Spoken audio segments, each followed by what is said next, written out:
Good morning प्यारे बच्चों। आज हम और आप हिंदी व्याकरण में संधि भाग 4 के अंतर्गत स्वर संधि का एक प्रमुख भेद वृद्धि संधि का अध्ययन करेंगे। बच्चों, वृद्धि संधि के अंतर्गत हम लोग वृद्धि संधि का अर्थ, वृद्धि संधि कैसे की जाती है और वृद्धि संधि का विच्छेद करना आज सीखेंगे। देखिए बच्चों, सबसे पहले हम लोग देखते हैं कि आपके स्क्रीन पर भी दिख रहा होगा और आप अपनी किताब में भी देख सकते हैं कि वृद्धि संधि का एक परिभाषा दी गई है नियम के रूप में। आप उसको देख सकते हैं। देखिए, लिखा है वृद्धि संधि और फिर दिया है कि जब आ अर्थात ह्रस्व आ या दीर्घ आ का किसके साथ ए आई के से मेल हो तो आय। फिर कह रहे हैं आ या आ का मेल किससे हो, ओ औ से हो तो क्या होता है, औ होता है। अर्थात जब आ ह्रस्व आ अथवा दीर्घ आ का मेल किससे हो, ए से हो अथवा ऐ से हो तो सदैव बड़ा वाला होता है, अर्थात वृद्धि रूप लिखा जाता है। दूसरी चीज कह रहे हैं कि इसी आ या आ के साथ अगर किसका मेल हो जाए, अगर ओ अथवा औ का मेल हो जाए तो भी क्या कर रहे हैं, कह रहे हैं दोनों का जो बड़ा रूप होगा अर्थात औ को लिखा जाता है, यानी कि वृद्ध रूप ही सदैव लिखा जाएगा। और वृद्ध रूप में बच्चों एक चीज नोट कर लें कि इस संधि में केवल मात्राओं में ही वृद्धि होती है और कोई चेंजिंग नहीं होता है।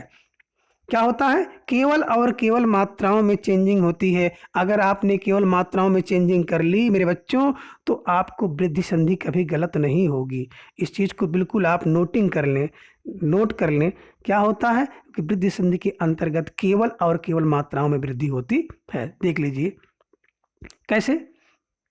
यहाँ पे आपको देख रहा है एक और एक, आपको देखिए ए दिख रहा है ना, हमने संधि में क्या किया, केवल मात्रा में वृद्धि कर दिया, हो गया एक एक। क्यों, क्योंकि का में जो आ था और इसके बाद आपका ए है और आप कह रहे हैं कि आ के बाद अथवा दीर्घ आ के बाद ये हो अथवा ऐ हो तो हम सदैव वृद्धि रूप लिखते हैं, अर्थात मात्राओं की वृद्धि कर देते हैं और हो गया एक एक। देखिए यहाँ पे है सदा धन एव, लेकिन आपने क्या किया, मात्रा की वृद्धि कर दिया। यहाँ पे जीव धन ऐसड़ा है, आपने क्या कर दिया, मात्रा की वृद्धि कर दिया। और आगे आप चल रहे हैं तो आप ये भी देख सकते हैं धन में आ और इसके बाद अय है, तो अय है तो आपको कुछ करना ही नहीं है। आपने पढ़ा है ना, आ के बाद ए आय आय दोनों के स्थान पे आपने मात्राओं की वृद्धि कर दी। आपने यहाँ भी मात्राओं की वृद्धि कर दी, यहाँ भी मात्राओं की वृद्धि कर दी। ठीक इसी प्रकार से आप बढ़ते जाएंगे और आप इस चीज़ को देखते जाएंगे कि वृद्धि संधि में केवल और केवल क्या हो रहा है, केवल मात्राओं की वृद्धि हो रही है। देखिए माता धन ऐश्वर्य तो हो जा रहा है माता ऐश्वर्य, है ना। जितनी भी आपको देखने को मिलेगा सब में क्या होगा, केवल और केवल मात्राओं की वृद्धि होती है और मात्राओं की वृद्धि होने के कारण इस संधि को हम लोग वृद्धि संधि कहते हैं।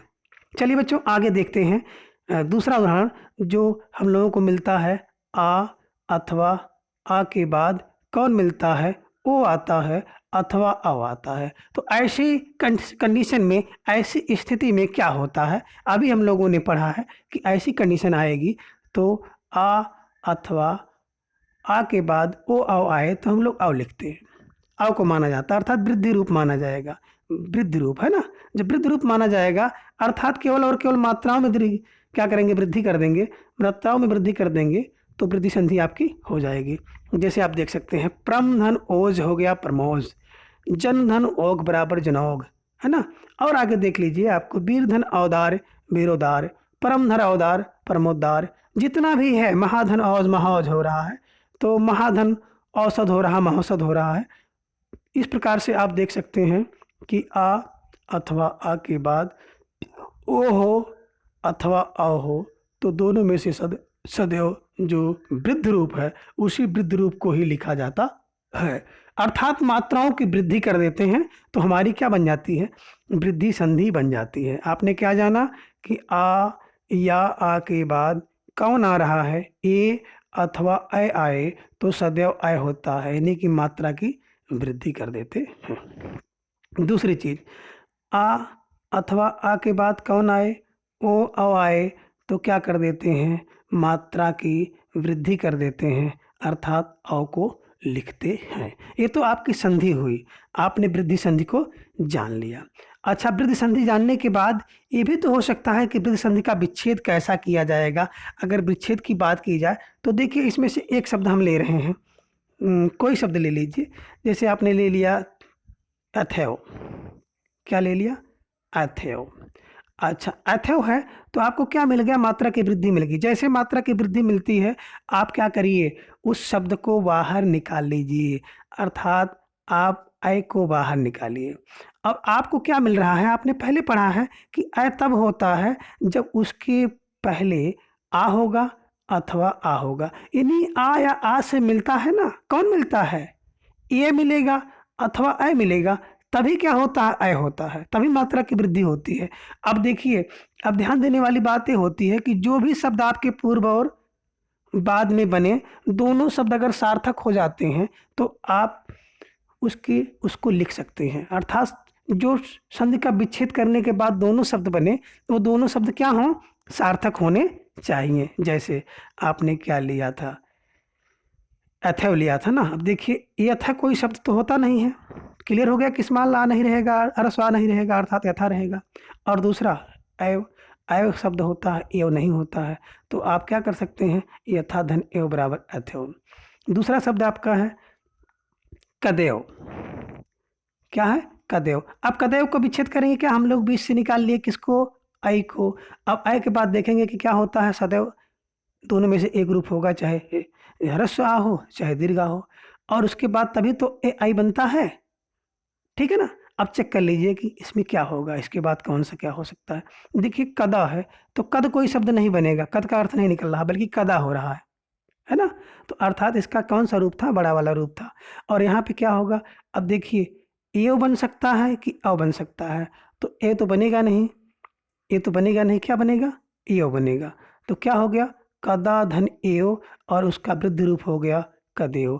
अर्थात आप कह सकते हैं कदा धन एव बराबर कदेव। क्यों, क्योंकि कद का अर्थ नहीं निकला, अगर एव बनाते हैं तो इसका भी अर्थ नहीं निकलता है, तो अर्थ किसका निकलेगा, कदा का और एव का, ठीक है ना। तो इस प्रकार से आप कह सकते हैं कि जो वर्णों का विच्छेद है वो भी आप आसानी के साथ कर सकते हैं।